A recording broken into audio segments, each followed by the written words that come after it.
It's not often that we get matchups like this. A rare cross-conference meeting that only pops up every handful of years, and this time, it's got a little extra weight to it. The Buffalo Bills are back in Orchard Park, looking to impose their dominance, while the New Orleans Saints arrive, trying to prove they're more than just a rebuilding project.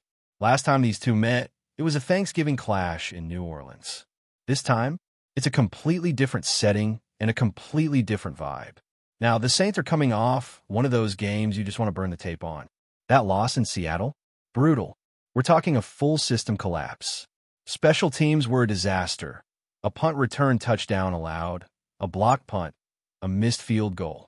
Add in a called back interception, and it felt like Murphy's Law took the field in a Saints uniform. It was ugly, no question. They went into the half trailing by 32 points, their worst halftime deficit since way back in 2005. You read that right. 2 decades. That's not the kind of performance you bounce back from with a few tweaks. It's a total reset kind of week in New Orleans. But that's where it gets interesting. Because for all the chaos in Seattle, there were glimmers earlier in the season that made you raise your eyebrows just a bit. Those first 2 weeks, the Saints played the Cardinals and the Niners. And while both games ended in losses, they showed more fight than most people expected. At home, they kept things close. They limited the kind of back-breaking plays that destroy momentum. No special teams disasters, no wild turnovers, just 2 teams going at it straight up.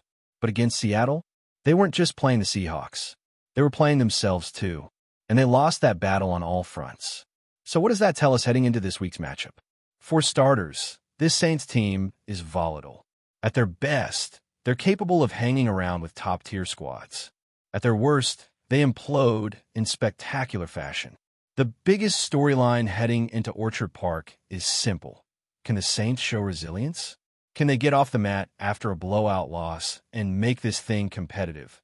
Not necessarily win, but just push Buffalo to earn every inch? Because in this stage of their rebuild under new head coach Kellen Moore, that kind of game would say a lot. Now let's flip to the Bills side of things. Everyone in Buffalo is still talking about the same issue they've been harping on for over a year: third down defense. It haunted them last season, and somehow, it's still haunting them now. Last year, the Bills ranked 29th in the NFL in third down defense, allowing conversions at a 44% clip. This year, 43%. That's a marginal improvement, but a lot of that is skewed by a fluke performance in Week 2 against the Jets, where New York went 0 for 11 on third downs. When you look at the other games, the issue becomes clear. Against Baltimore, the Bills gave up 6 of 11. Against Miami, it was a brutal 10 of 15. That's 62% on third down. And that's not just bad, that's game-breaking. The frustrating part? They're actually getting offenses into third down situations. 15 of them against Miami alone. But when you allow 10 conversions, you're letting teams hang around. You're giving them life. And that's dangerous, especially when you're facing teams that know how to exploit rhythm and tempo. The good news for Buffalo is that reinforcements are coming. Ed Oliver and Matt Milano are both expected back, along with their first-round rookie, Maxwell Harrison. And that doesn't even include guys like Michael Hoy and Larry Ogunjobi, who've been suspended but will be returning soon. Defensively, they're evolving. Sean McDermott is dialing up more pressure looks, leaning into 3 linebacker sets, a rarity in his tenure, and mixing in some fresh schematic elements. But until that third down number comes down, it's going to be the main talking point every single week. Now, let's bring it back to Sunday. This game might not be a headline-grabbing heavyweight bout, but it's got all the ingredients for an underrated chess match. The Saints have issues on third down too. They're allowing conversions at a rate north of 45%. And oddly enough, they're better on third and short than they are on third and long. That's a red flag, because it means even when they get offenses into disadvantageous situations, they're still losing. Same with Buffalo. Against Miami, they had the Dolphins in multiple third and longs, but just couldn't seal the deal. So what are we looking at? 2 defenses that struggle to finish series, and 2 offenses that, if given enough chances, can start a roll. And here's the kicker. New Orleans does have weapons. Their receivers are fast, they're physical, and they can make plays in space. Chris Olave Rashid Shaheed, these guys could take the top off of defense. But for that to matter, Spencer Rattler has to have time. And that's where the real battle begins. The Saints' offensive line versus the Bills' pass rush. That's going to be one of the matchups that defines this game. The Saints are still figuring out their best five up front. Trevor Penning is sliding over to left guard. Talys Fuaga might be back at right tackle. And if that happens, you're talking about two young tackles trying to deal with the likes of Joey Bosa and Greg Rousseau. That's a tall order. Rousseau just got paid. Bosa's been on fire. And Buffalo smells blood. It's not just about sacks, it's about pressure. For all the flack the Saints' interior line gets, it's actually the edges that have been the problem. Rattler's been getting the ball out lightning fast, 2.49 seconds on average, just to avoid the heat. That's kept the sack numbers down, but it's limited the offense. They're not taking shots downfield. And that's a shame when you've got weapons like Olavi who can go the distance anytime he touches it. But when your protection is leaky, your playbook gets smaller. And when your playbook gets smaller against a team like Buffalo, you're in trouble. Now let's talk about the Bills' run game, because it's not getting nearly enough credit. Everyone hears Buffalo and thinks Josh Allen airing out. But this team, under Joe Brady, has quietly become one of the best rushing attacks in football. They're top 5 in run rate. They lean heavily on 12 and 13 personnel. That means 2 or 3 tight ends on the field. And they're not just out there to block. They're creating mismatches. They're introducing new gaps. And they're leaning into a zone run scheme that's tailor-made for James Cook. Let's take a second on Cook. Right now, he might be the most efficient back in the league. He's second in success rate on zone runs. He's consistently finding cutback lanes that other backs don't see. And a big reason for that is rookie tight in Jackson Haw. This dude is a difference maker in the run game. Last year, the Bills were using jumbo linemen to get that extra push. This year, they've got a real tight end who can block like a guard and move like a receiver. It changes everything. Add in Josh Allen's mobility, and you're looking at a run game that's constantly +1. Defenses can't key in. You have to account for the quarterback, the motion, the backside cut, the zone flow. It's a lot. And this is where the Saints linebackers come into the spotlight. Demario Davis, Pete Werner, and a young name to keep an eye on, Isaiah Stalbert. These guys are going to have their hands full. On paper, the Saints' run defense looks solid, top 10 in yards per carry allowed. But that's deceiving. Most of those stats came while trailing, when teams weren't trying to gas them on the ground. Against a team like Buffalo that will run to win, this is the first real test. And it's not like the Saints are unfamiliar with mobile quarterbacks. They opened the season against Kyler Murray. But since then, it's been Mac Jones and Sam Darnold. With Josh Allen, it's a whole different beast. You got to play all 11 on defense. You got to stay disciplined. One wrong angle, and Allen's picking up 20 yards. One missed fit, and James Cook is flipping the field.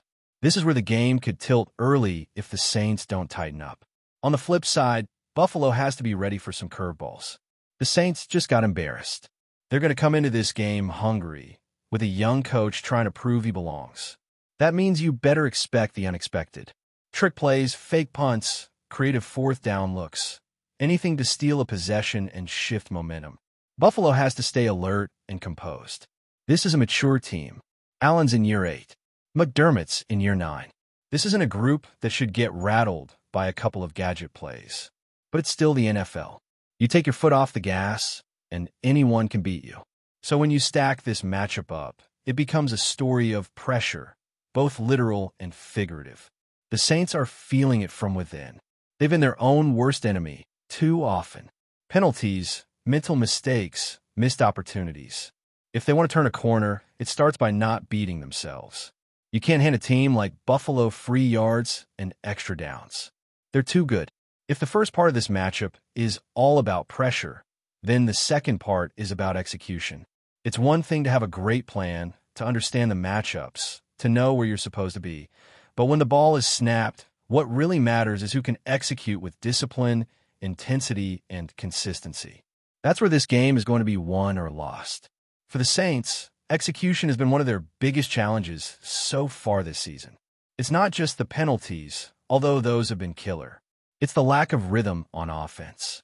It's the slow starts. They haven't scored a touchdown on an opening drive all season. They've been shut out in the first quarter in each of their first 3 games. That puts pressure on your defense. That forces your quarterback into tougher spots. And it takes your best playmakers out of the script early. This team needs to come out fast and play with confidence.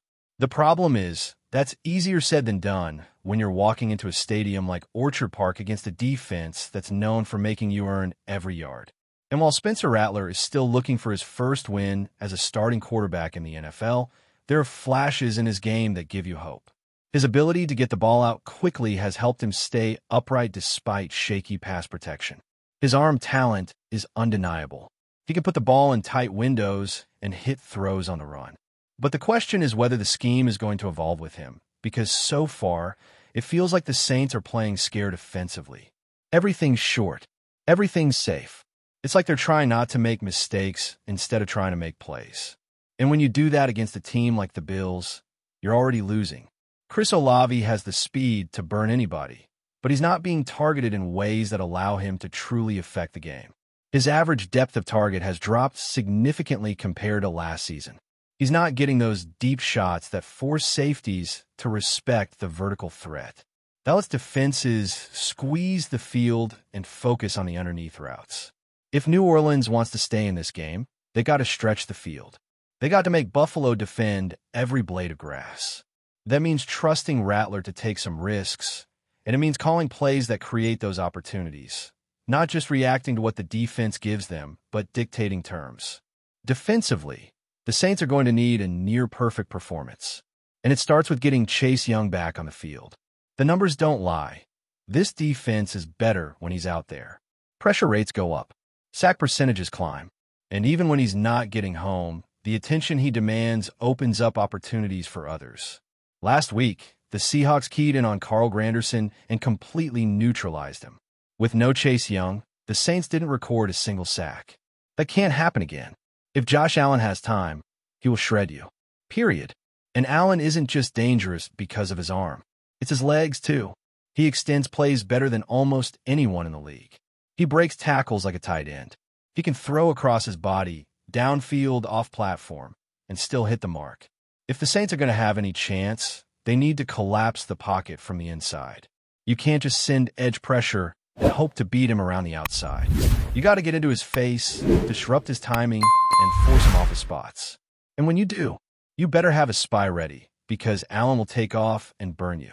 Before we dive back in, make sure to hit that subscribe button and give this video a thumbs up. Your support helps us keep delivering the latest Buffalo Bills updates straight to your screen. And hey, don't hold back. Let us know your thoughts on today's news down in the comments. The Buffalo Bills are reportedly making waves in the NFL rumor mill, and this one might just break the internet. Tyreek Hill, the league's speed demon, could be joining the Bills, creating what insiders are already calling the fastest offense in football history. Sources close to team management claim that talks have intensified in recent days, and while nothing is officially confirmed, whispers are growing louder across social media and sports networks. Imagine the Bills' offense with Josh Allen at quarterback and Hill stretching defenses down the field. The combination of Allen's cannon arm and Hill's unmatched speed could turn Buffalo into a nightmare for any defensive coordinator. Analysts are already speculating that Hill's presence would open up the playbook like never before. Deep passes, jet sweeps, and gadget plays could become the norm, leaving opponents scrambling to keep up. Fans are buzzing, trading mock jerseys, and fantasizing about a season where the Bills' sideline erupts every time Hill takes the ball. Some insiders suggest that Hill's arrival would also impact the running game and tight end opportunities, forcing defenses to spread out and creating space for all skill players. The mere possibility has sent betting markets into a frenzy, with some sportsbooks already adjusting odds for the Bills' scoring potential. Critics, of course, are raising eyebrows. Hill's injury history and the chemistry questions with a new quarterback are not being ignored. Yet, the excitement seems to outweigh skepticism. Imagine a team where every snap could turn into a highlight reel touchdown. Buffalo could become the league's most electrifying show. While the league waits for an official announcement, the rumor mill shows no signs of slowing down. Fans, pundits, and even rival teams are glued to the latest updates, wondering if this move could redefine the NFL's speed paradigm. One thing is clear. If Tyreek Hill truly lands in Buffalo, the NFL might just be entering a new era of lightning-fast offenses. And for the Bills, the dream of having the fastest attack in league history could soon become a reality. That's a wrap for now. If you enjoyed the video and want to stay on top of all things Buffalo Bills, make sure to subscribe and hit that like button. We'd love to hear what you think in the comments. See you in next update.